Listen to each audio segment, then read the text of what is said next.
Serve a steak, you poor people. Nancy, my sister-in-law, sneered at the homemade dishes laid out on the table. I was too shocked to speak. How can you expect us to eat this pathetic food? Can't you even serve steak? Are you poor or just stingy? Serve steak already. Mary, her mother, had lovingly prepared the meal for their long-awaited return, but Nancy tossed her fork aside. Nancy had pushed the family business onto John, my husband and the second son in their family, and lived as they pleased, only showing up after 5 years. Her husband, Daniel, was still under her selfish thumb. What?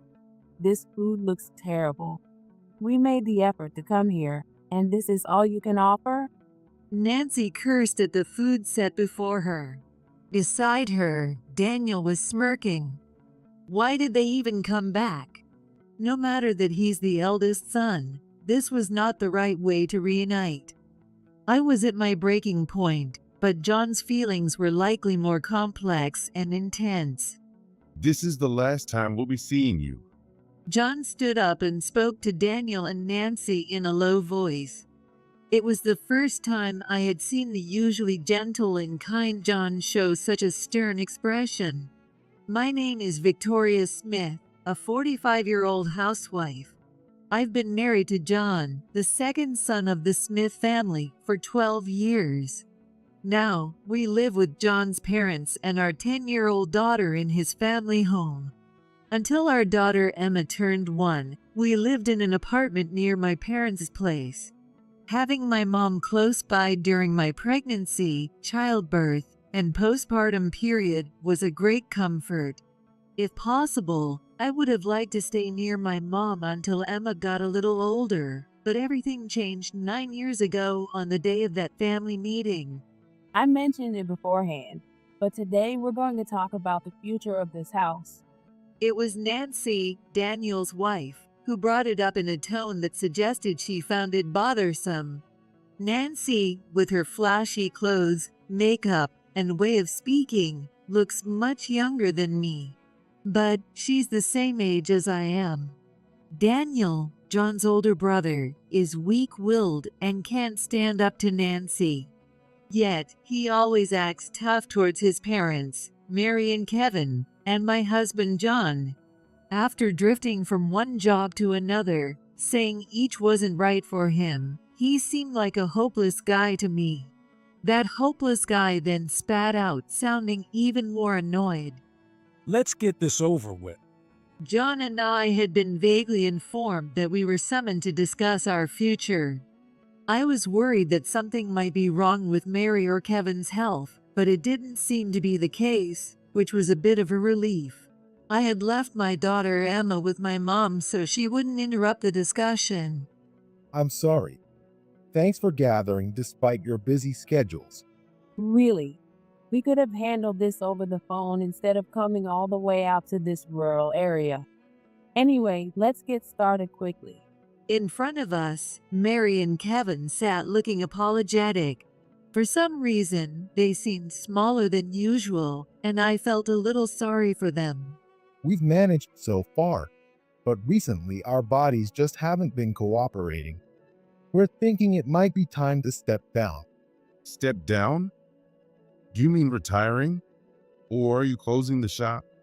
John seemed a bit surprised. The family business was a small construction company. Besides Mary, who handled the office work, there were about 3 employees, and it had been a trusted, steady business in the community for 40 years, unaffected by the economy.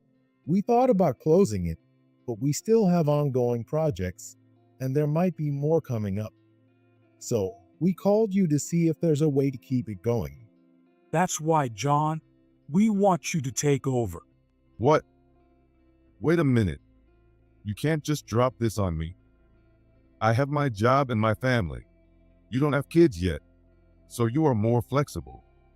Because you have a kid, you're the better choice. Your child is happier in nature, right? And wouldn't it be great for her to live with her grandparents? Right, Victoria? I tried to process the sudden news, my mind racing. So, you're saying John should quit his job to take over the construction company, and we should move here as a family to live with Kevin and Mary? Exactly. You seem like you fit right into rural life. We're counting on you. There's no way we can make such an important decision on the spot. John was right. Well, they might as well just shut down the company otherwise. Nancy said that offhandedly. But that won't work, right, John? Consider our parents' feelings and take this on willingly. But there's the option of you guys taking over the business, right, Daniel? No, Nancy, being a city girl, can't handle living out here. And if Mom and Dad get sick, there will be caregiving responsibilities too. I clearly remember feeling sickened by how they talked about their parents as if they were a burden. During my pregnancy, Mary and Kevin frequently sent fresh vegetables from the countryside, and when Emma was born, they rushed over to hold her lovingly. So, seeing them now, looking apologetic and downcast, made my heart ache. Please let us think about it on our own for a while. It didn't take long for us to decide to live together after that day. We moved far from my parents, and John changed jobs for us to live together with Mary and Kevin. I needed a certain level of determination, but I think John's resolve was much greater than mine. He quit his job and stepped into a completely unknown world. Victoria, thank you. I'm not confident about running the construction business, but I'll do my best so you and Emma won't have any troubles. I'm counting on your support. Even then, John asked me sincerely. John's kindness is something he inherited from his parents. Kevin and Mary will help us, so let's not stress too much. Thank you for everything. And so, our life together began. The saying, "It's easier done than said," held true, as living together turned out to be stress-free, and we quickly adapted to rural life. With John around, Kevin regained his energy and was often busy going out to the sites or giving John advice. Mary still works as an office clerk. Supported by them, John has become a respectable business owner. Emma, who was 1 year old, grew up loved by Mary and Kevin and is now 10 years old. She loves animals, especially horses. Grandpa, Grandma, let's go to the ranch. There is a ranch a short drive away, and Mary and Kevin often took her there. One Sunday afternoon, Emma was asking Mary and Kevin to take her to see the animals again. Maybe I should go too. John got up from where he was relaxing in the living room as he said that. Then Mom should come too. Yeah, I guess I'll go too. Yeah. Let's all go. And let's get ice cream. Emma was excited. It had been a while since we all went out together, so I felt a little excited too. Everyone got ready and headed out the door. Just as we were about to get into the car to leave, Cool car. I looked in the direction Emma was pointing and saw a flashy convertible heading our way. I had a bad feeling. The car didn't slow down and came to a rough stop right in front of us. This is the worst. My hair is all gritty from the dust. My skin feels rough too. This is why I hate the countryside. We should have put the top up as soon as we got off the highway. I forgot how dusty it can be out here. As I expected, it was Daniel and Nancy getting out of the car. This was the first thing they said after showing up unannounced for the first time in 5 years. Grandma, who are these people?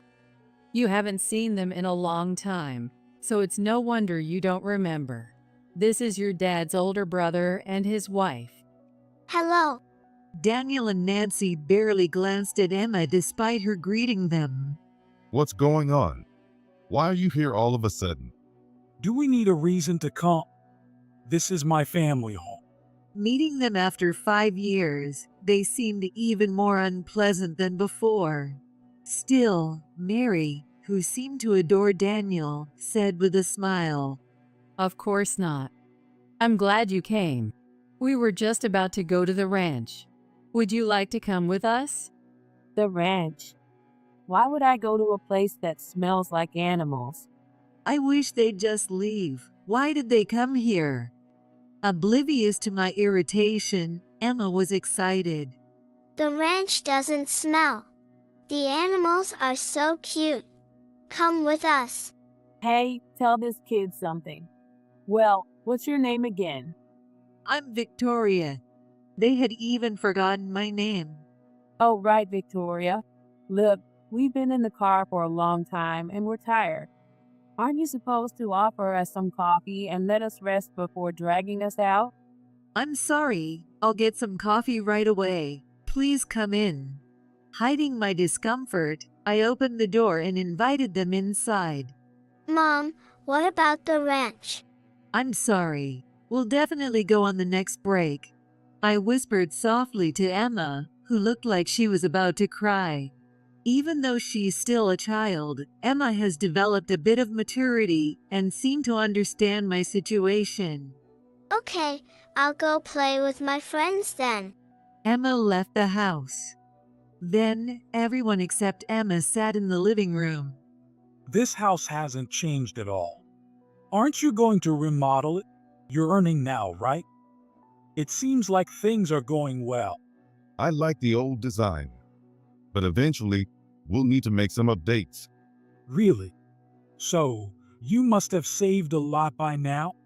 Not really. And we never know what might happen with the construction business, so we need to keep some savings.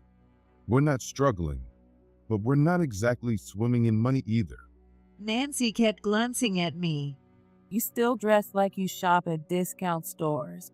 Her condescending attitude towards me hadn't changed. If you're not struggling, you should spend a little more on fashion. You're probably just saving up and hoarding money, aren't you? It was strange how much they were probing into our finances, especially considering they arrived in an expensive car and were decked out in flashy designer clothes. I could imagine they were living quite comfortably. What on earth are they here for? To brag about their wealthy lifestyle? It was hard to believe they came just to see Mary and Kevin, but it was equally hard to think they came without any purpose. Hey, are you seriously just giving us coffee? We haven't had lunch, you know. The clock showed 3 p.m. Nancy pulled out a cigarette, looking annoyed. I'm sorry, it slipped my mind. I'll prepare something right away. I hurriedly stood up and headed to the kitchen. Mary followed me. Mary, I'll take care of it. You should go talk to them. It's been a while since you've seen them. It had been 5 years since they last saw Daniel and Nancy. Despite their quirks, I'm sure she was happy to see them. It's been a while, so I want to make something for them. It won't be fancy though. Mary's warm smile erased my unpleasant feelings.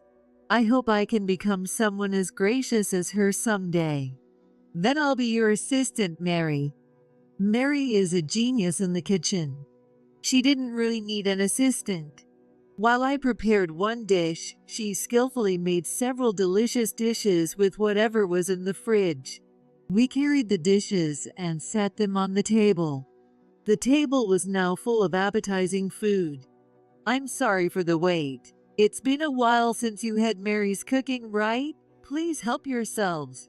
However, Nancy didn't hide her displeasure and tossed the fork aside. What? This food looks terrible. We made the effort to come here, and this is all you can offer? I couldn't believe my ears. But I calmed myself and asked, "Is there something you don't like?" That's not what I'm saying. Nancy, possibly irritable from hunger, spoke even more harshly. The food might not be fancy, but Mary made it with love. How can she say such things?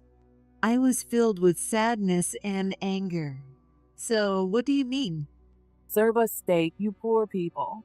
I was too shocked to speak. How can you expect us to eat this pathetic food? Can't you even serve steak? Are you poor or just stingy? Serve steak already. Daniel just watched Nancy's outrageous behavior with a grin. I was at my breaking point. I've swallowed my pride many times, but today is unforgivable. It felt like Mary's heart was being trampled on, and I couldn't stand it. Just as I was about to snap back, John stood up before I could say anything. This is the last time we'll be seeing you. What? I had never seen such a stern look on his face. John was usually so gentle, and Nancy seemed taken aback for a moment. What do you mean by last time? Daniel, who had been smirking at the situation, now looked flustered. It means exactly what it sounds like. We won't be seeing each other again. When did you get so high and mighty? Just because you took over the business, don't get cocky. I'm the eldest son. I have the authority in this house. You were just born before me. That's all. You haven't done anything as the eldest son or as a family member. You don't have any authority over this house. What did you say? Daniel stood up. He clenched his fists, his face turning bright red. Despite his weak nature, he was quick to anger.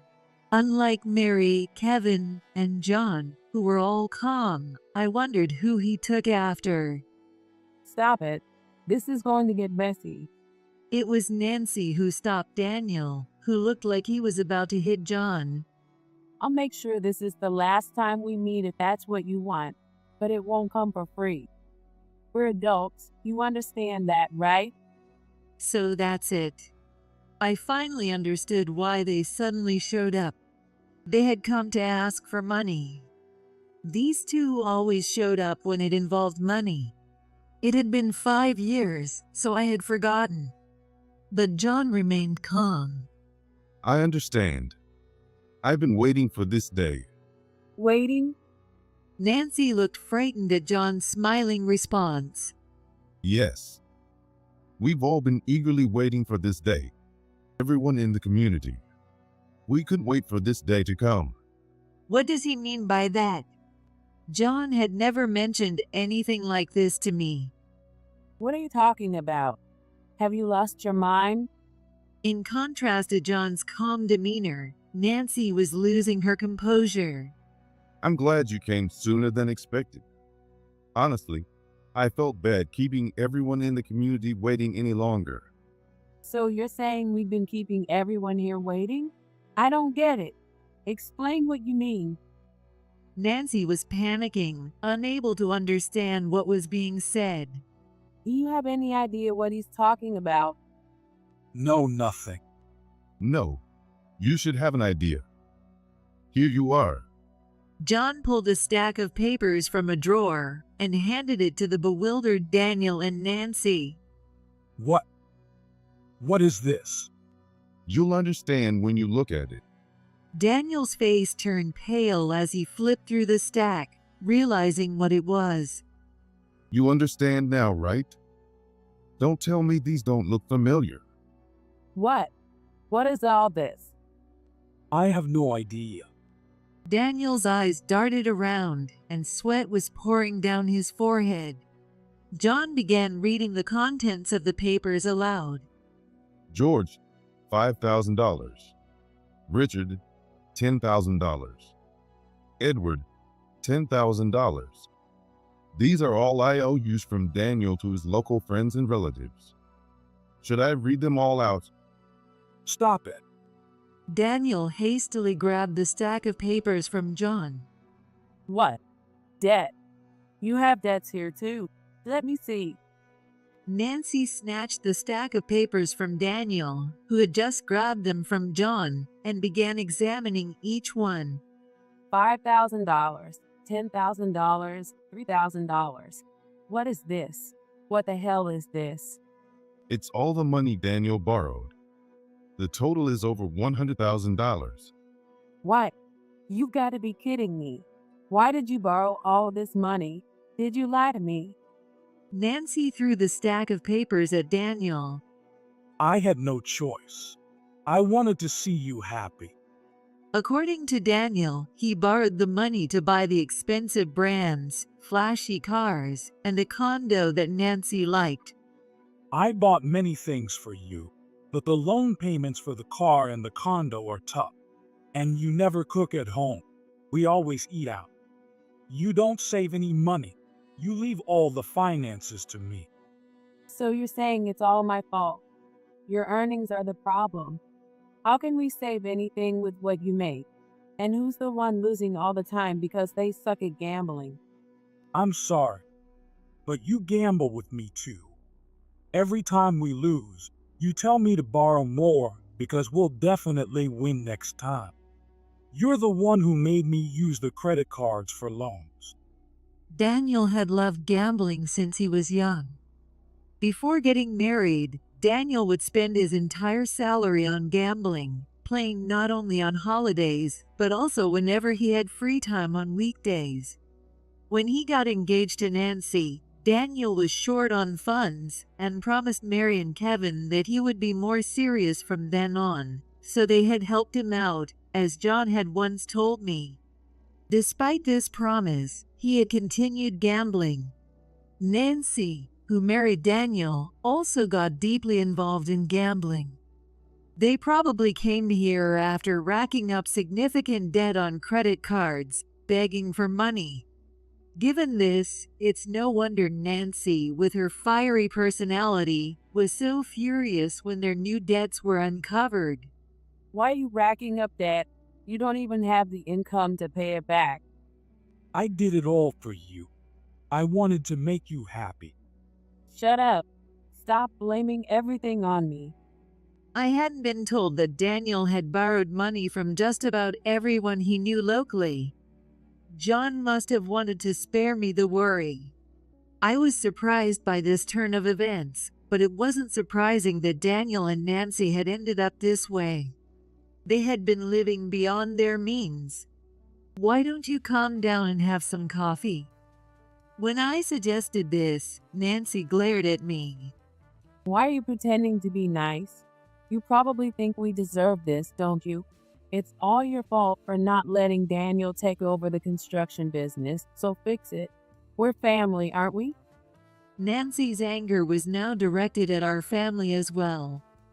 Her accusations were ridiculous and made no sense.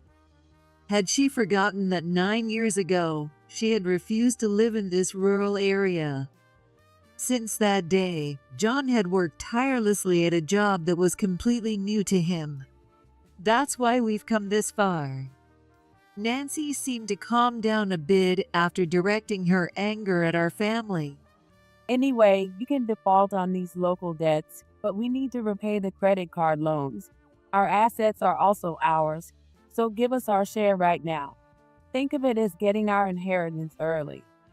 How could she say such terrible things in front of Mary and Kevin? I was shaking with anger, but John didn't show any reaction. It can't be helped. John replied calmly. Nancy's face lit up. Oh, you're so understanding. As expected of you, John. If you get it, then give us the cash quickly. Then we'll leave and never come back. We won't need anything from this house anymore. All right, I'll give it to you. Victoria, has everyone gathered? John asked me, and I opened the front door to check outside. The local people had already gathered. Please call them in right away. John had asked me to do this right after Daniel and Nancy showed up. The list he gave me had the phone numbers of the people who are now gathered. I had contacted them without knowing the reason. I invited everyone into the yard. I wasn't sure how many people there were, but the large yard was filled with local people. They were all people who had lent money to Daniel and hadn't been repaid. Later, I heard that John knew Daniel and Nancy were drowning in credit card debt and couldn't see a way out. Daniel had listed John and Kevin as contacts without their permission, so they'd been receiving calls from multiple credit card companies. That's why John had anticipated that they would come begging for money soon. Please be patient a little longer. Daniel and Nancy will definitely come back. When they do, I want to repay you in front of them. John went around to each house, asking the locals for their understanding.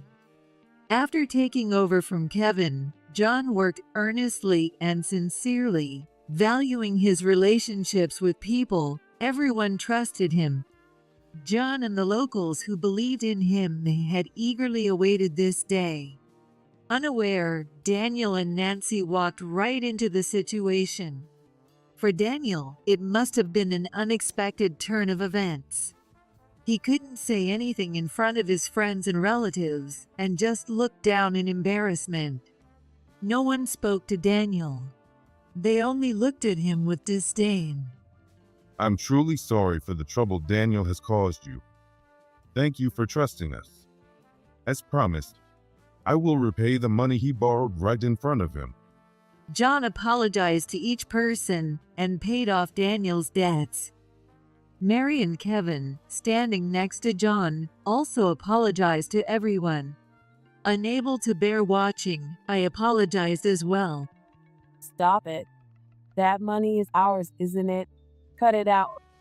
Nancy, unable to accept the situation, screamed hysterically beside the elderly Mary and Kevin, who were apologizing. Give it back. Nancy tried to snatch the envelopes full of cash from John's hands. Daniel just stood there, unable to say anything. Be quiet. Kevin, who hadn't said a word until then, spoke in a low, commanding voice. It was the first time Kevin, who had never raised his voice in front of us, spoke sternly. Even Nancy fell silent, looking frightened. I won't allow you to disrespect these people any further. But it's our money. Without it, we're finished. Nancy collapsed to the ground, crying. I'm sorry for their disgraceful behavior. Kevin apologized to the locals once again and then spoke to Daniel and Nancy. This money was earned by John, who suddenly became the president of a construction company after being a salaried worker. He worked desperately to earn it. I can't imagine how difficult it must have been. John shook his head. But having watched him closely, I knew the struggles he went through. And Victoria has been diligently saving money while supporting John in this unfamiliar place. I am truly sorry that we have to use their savings to pay off your debts. Kevin's words brought tears to my eyes. Nancy, it's not our money. You two pushed the construction company onto John and Victoria because you didn't want to live in the countryside, and now you have the nerve to say that. Have you no shame? The two of them couldn't say anything. Daniel placed his hand on Nancy's shoulder. Don't touch me. Nancy angrily shook off his hand and cried out. I wish I had never married you. I could have been much happier without you. No matter who she married, it would have been the same. She enjoyed a flashy lifestyle and the thrill of it, always wanting more money and never having enough. And she blamed someone else, never trying to change herself. Ignoring Nancy's continued crying, John finished repaying everyone who had gathered. Finally, Mary, Kevin, John, and I apologized again. As the locals left, thanking us instead, I was relieved that we hadn't let them down and that it didn't end in betrayal. No one spoke to Nancy or Daniel until the very end. I'm sorry for keeping it from you, and I'm sorry for acting on my own without consulting you. John apologized, but there was no way I could disagree with his actions this time. Once everyone left, a quiet time followed, with only Nancy's sobbing breaking the silence. John was the first to speak. We're no longer family, so don't ever come to our house again. Daniel just stood there in a daze at John's words. This is the last time. So if there's anything you want to take with you, take it all now. I'll dispose of whatever's left of your belongings. I remembered that Daniel's childhood albums and graduation certificates were still in the room upstairs. Thinking about how Mary had carefully preserved them pained me, but when I saw the untouched food left on the table, my feelings quickly turned cold. I don't want them to visit ever again. I want them to take everything and leave no trace behind so that we can't even remember their existence.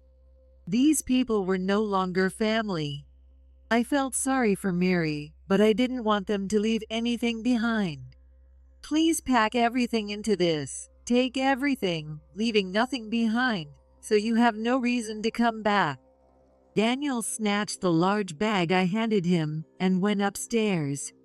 After a while, he came down, dragging his belongings, and silently helped Nancy to her feet, heading toward the door. As she walked, Nancy glanced into the paper bag. She was checking to see if there was anything valuable inside. That was so typical of Nancy.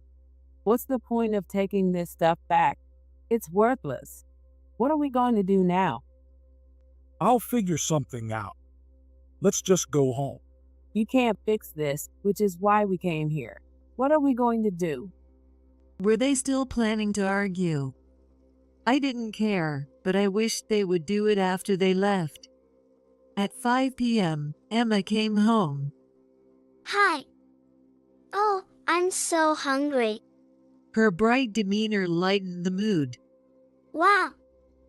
Look at this feast. It looks delicious. She was delighted to see the untouched food we had prepared for Daniel and Nancy. The same food that Nancy had insulted as pathetic now made Emma's eyes sparkle. We'll reheat it and enjoy it together as a family of 5 once they're gone. Are Uncle and Auntie leaving already? Emma looked disappointed. They have to go because they have something to do. I answered on behalf of Daniel and Nancy, who said nothing. I wanted to go to the ranch with them. Daniel and Nancy left without looking back at Emma's words. Later, Daniel and Nancy continued to take out more credit card loans to repay their existing ones. And they spent their days gambling, dreaming of a big win. But there was no such reversal, and when they found themselves in dire straits, Daniel shamelessly tried to borrow money from his local friends again. It was amazing he even dared to ask. No one would lend money to Daniel, who had lost everyone's trust. By that time, he no longer had any friends. With no one to help them, they defaulted on their condo loan and had to give it up. Naturally, they also lost the flashy convertible to repay their debts and eventually declared bankruptcy.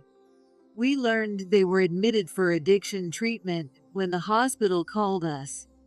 Unable to pay their hospital bills, the hospital contacted John to request payment. They had listed John as the guarantor. Even at this stage, they were still causing trouble. Of course, John had no obligation to pay. He informed the hospital that he had no knowledge of this, and that they must have listed him without his permission, refusing to pay the bill. What happened to them when they couldn't pay their hospital bills, we don't know, and we don't want to know. They are no longer part of our lives. A year has passed since that ordeal. It turns out John has a talent for being a business owner. The construction company continues to grow. The number of employees has increased, and Kevin, far from retiring, is more enthusiastic than ever. With Mary's help, I've been entrusted with the office work. I was worried about Mary. She had to cut ties with Daniel and Nancy in such a manner. She must be hurt. But thankfully, she seems to be doing well.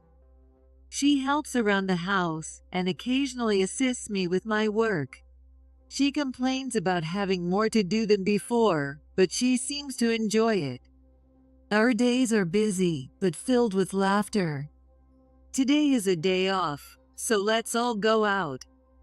Yes, Where do you want to go? the ranch. Mary squints her eyes with a smile. Emma really loves animals. All right, I'll quickly make some lunch, so please wait a bit. Grandma's lunch. Yeah, John is probably still enjoying a lazy Sunday morning. These simple holidays are truly a joy. Grandpa, let's play cards while we wait. All right. But I won't go easy on you, so be ready. I won't go easy either, Grandpa. I'm not going to lose. I can hear the laughter of Emma and Kevin. I go to wake up John and help Mary with making lunch. May this happiness last forever. I made this wish as I put on my apron.